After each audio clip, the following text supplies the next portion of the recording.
नमस्कार। स्वागत है आपका न्यूज लॉन्चर पर। मैं हूं अशोक वानखड़े, लेकर आया हूं आपका अपना कार्यक्रम द डायरेक्ट हिट।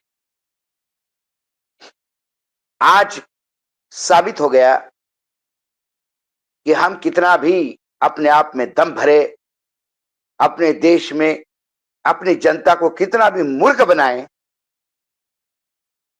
लेकिन अमेरिका के सामने घुटने टेकने पड़ते हैं। किसी के कंधे पे हाथ रख के दोस्त बोलने से कोई राष्ट्राध्यक्ष से दोस्त नहीं होता। मैं कोई ट्रंप साहब के शपथ विधि का निमंत्रण की बात नहीं कर रहा। उन्होंने धमकाया उसके लिए बोल नहीं रहा। मैं आपको थोड़ा पीछे लेके चलता हूं।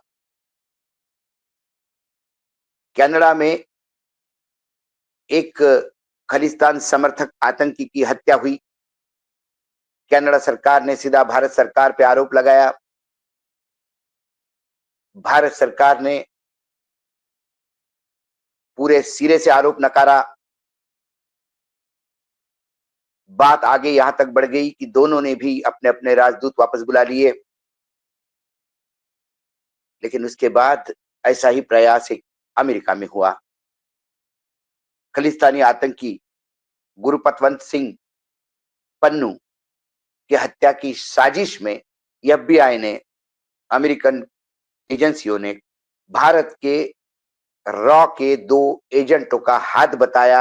इतना ही नहीं, उन्होंने दोनों के खिलाफ अरेस्ट वारंट भी जारी किया और केस भी बनाया। ये बात थोड़ी पीछे से शुरू होती है। आप इसमें जो डेट्स है वो बड़े देखने वाले। लेकिन इस बात के पीछे मैं आपको लेके जाऊं, इसके पहले मैं क्यों कहता हूं कि घुटने टेक देना। तब भी भारत सरकार ने यह कहा था कि हमारे कोई लोगों के हाथ नहीं है। फिर एक उच्च स्तरीय जांच समिति बनाई गई, कमेटी बनी, और उस कमेटी ने अब गृह मंत्रालय को रिपोर्ट दी है और उसमें कहा है कि भारत के एजेंट का इसमें हाथ है और हमें इस पे कानूनन कड़ी कार्रवाई करनी होगी। साथ में यह भी देखना होगा कि ऐसे बैकग्राउंड के लोग ऐसे एजेंसी में काम ना करें। कुल मिलाकर भले ही एजेंट का नाम न बताया हो कमेटी ने, वो जांच रिपोर्ट ने,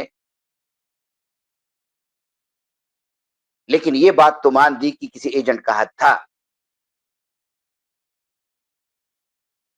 और यही भारत सरकार की एजेंसी जब एक्सेप्ट करती है कमेटी की हाथ था एजेंसी का, तो अब आप कितनी भी लिपापोती करें, पूरे विश्व की सरकारें जानती हैं कोई भी एजेंट अपने बलबूते पे काम नहीं करता। 6 मई 2023 को ये जो पन्नू है, इसकी हत्या की साजिश रचने की शुरुआत हो गई। 6 मई 2023 को यह तय हुआ था कि पन्नू को एलिमिनेट करेंगे। उसके बाद 29 मई 2023 को ये जो 2 लोग अमेरिका ने जिनके खिलाफ वारंट निकाला और एक को पकड़ लिया गया, उसमें एक है निखिल गुप्ता, बिजनेसमैन। निखिल गुप्ता ने किसी से बात करके मारने की सुपारी दी किलर को, और 29 जून 2023 को पन्नू की हत्या का दिन था। लेकिन इसके पहले जिसको सुपारी दी वही अमेरिकन खुफिया एजेंसी का एजेंट निकला।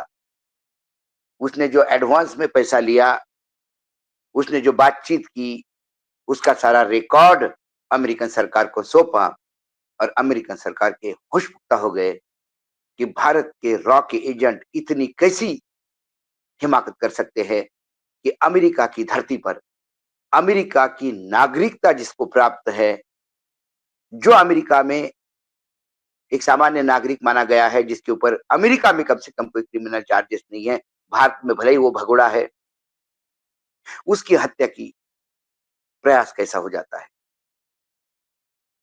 तब अमेरिकन एजेंसी ने 2 नाम लिए थे, एक निखिल गुप्ता का और दूसरा विकास यादव का। अब जब विकास यादव का नाम लिया तो विकास यादव का नाम लेने के पहले उन्होंने उसका कोड नेम CC1 बताया FBI ने, और कहा यह विकास यादव है। और विकास यादव का वो उन्होंने कुछ फोटोग्राफ्स वहाँ ऑपरेट ऑपरेट करने की बहुत सारी उसके ऑडियो रिकॉर्डिंग्स, उसके व्हाट्सएप चैट्स, मेल, बहुत सारे प्रूफ के साथ उस ऊपर। लेकिन भारत सरकार ने तुरंत कहा कि विकास यादव तो हमारे यहाँ अभी सरकार की नौकरी में नहीं, फिलहाल। उसे एक बिजनेसमैन की किडनैपिंग और हत्या के प्रयास में पुलिस ने अरेस्ट कर लिया। अब मैं थोड़ा सा आपको डेट्स बताता हूँ। 6 मई 2023 को पन्नू की हत्या की साजिश शुरुआत हुई, जो FBI कहती है, अमेरिकन एजेंसीज कहती है, उनके रिकॉर्ड्स के अनुसार। 29 जून को किधर तय हो गया, और 29 मई को किलर तय हो गया, और 29 जून को हत्या होनी थी। उसके पहले मैंने जैसा कि कहा, किलर पलट गया और एजेंसी, अमेरिकन एजेंसी एक्टिव हो गई, पन्नू को प्रोटेक्शन दिया और लोगों को पकड़ा पकड़ी हो गई।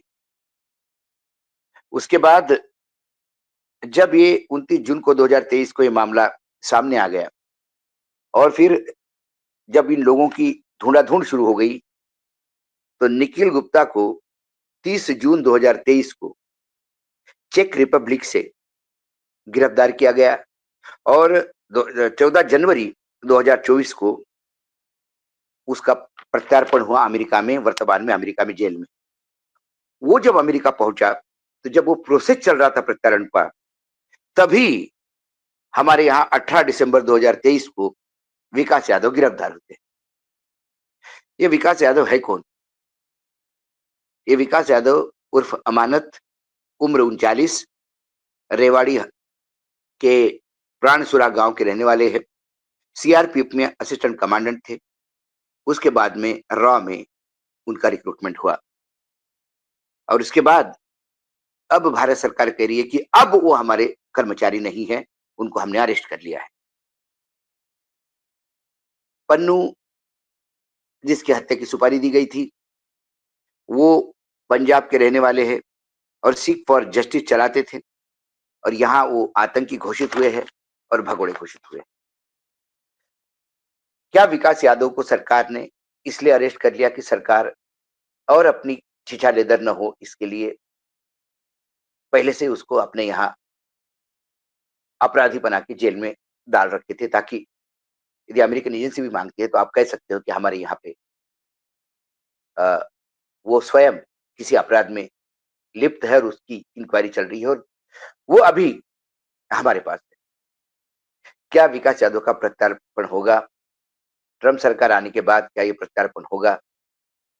सरकार का ये कहना, कमिटी का ये कहना कि आप बैकग्राउंड जांच करके और ऐसे वंचित लोगों को एजेंसी में न रखें, ये बहुत ही हास्यास्पद है, क्योंकि रॉ में जब लोग रिक्रूट किए जाते हैं, वो यूँ ही नहीं करते।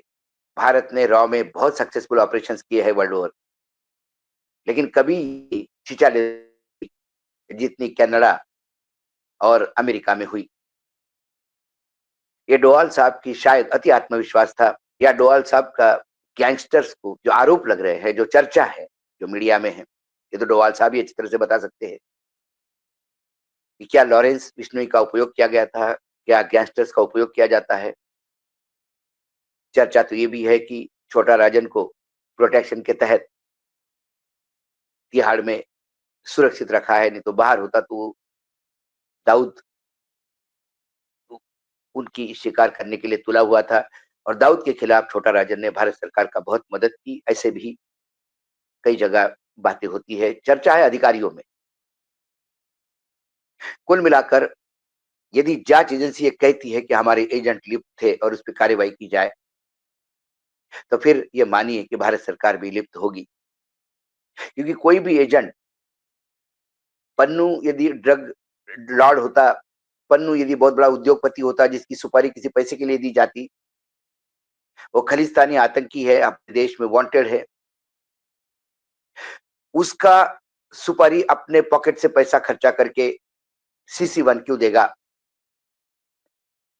निखिल गुप्ता कस्टडी में है, उसका टेप, सारे प्रूफ है। इसलिए निखिल गुप्ता जब बहुत सारी चीजें उगलेगा तो यकीनन ये सरकार की किरकिरी होगी। इसलिए सरकार ने सेफ्टी के लिए पहले ये बोल दिया कि हमने भी इंक्वायरी की और हमको भी समझ में आ गया कि आप एजेंट, लेकिन हमारा कोई हाथ नहीं था, वो एजेंट ने अपने आप काम किया, तो हम उसको खुद सजा दे रहे हैं। ये एक दयनीय स्थिति है। अपने ही अधिकारी की आप बलि दे रहे हैं। विकास यादव का ऐसा कोई क्रिमिनल बैकग्राउंड अभी तक नहीं सामने आया, जो एक व्यापारी की किडनैपिंग करे और वो व्यापारी बताता है कि उसने बताया कि लॉरेंस विष्णु, लॉरेंस गैंग से उसका संबंध था। ये तमाम बातें कुछ हजम नहीं हो पाती। इसलिए सरकार ने खुद को ही हिट करवा लिया है। बहुत ही वाहियात और हिंदी फिल्मों जैसा छिछोरा ऑपरेशन अमेरिका के धरती पे करके सरकार ने अपने एजेंटों को फंसाया। रॉ के एजेंट फंस गए, देश की बेइज्जती हुई।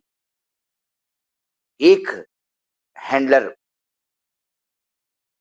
निखिल गुप्ता वहां पे जेल में है, दूसरा विकास यादव भारत की जेल में है।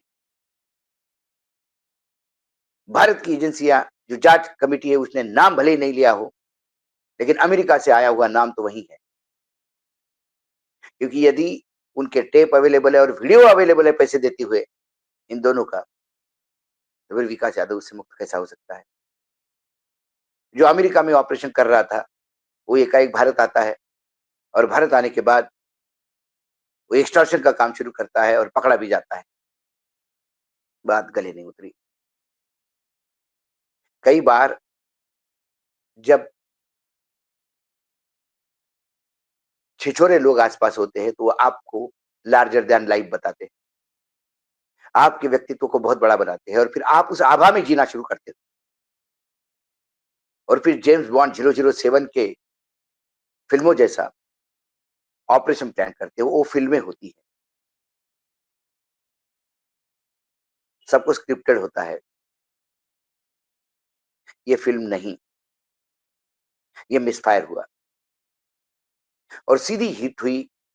रॉ, रॉक एजेंट, भारत सरकार की अस्मिता, हमारे देश की इज्जत, सब कुछ हिट हुआ आज।